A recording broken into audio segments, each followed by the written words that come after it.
आज हम एक प्रेरणादायक कहानी सुनाने जा रहे हैं जिसका शीर्षक है जैसा कर्म वैसा फल।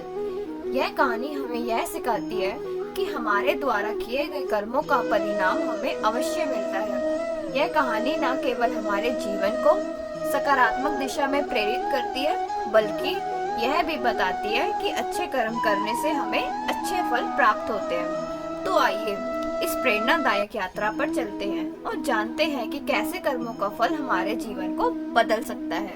एक अंधेरी रात में चार चोर चोरी करने की नीयत से किसी बड़े अमीर के घर में घुसे। वहां से बहुत धन मिला।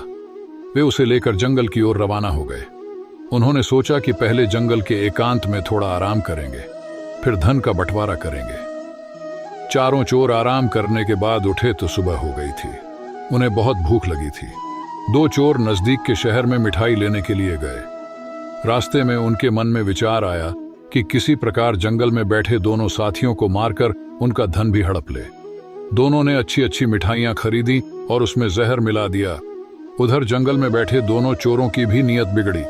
उन्होंने मिठाई लेने के लिए गए हुए दोनों मित्रों को मारकर उनके हिस्से का धन हड़प लेने का विचार किया। इसके लिए उन्होंने एक तरकीब सोच ली। उन्होंने मिठाई लेकर आए हुए दोनों साथियों से कहा, चलो हाथ मुंह धोकर खाने के लिए बैठो। जब वे दोनों कुएं पर जाकर हाथ मुंह धोने लगे तब दूसरे चोरों ने उन दोनों को कुएं में धकेल दिया। दोनों तैरना नहीं जानते थे, इसलिए वे फौरन डूब गए। फिर जंगल वाले दोनों चोर खुश होकर मिठाई खाने लगे। दोनों ने भरपेट मिठाई खाई।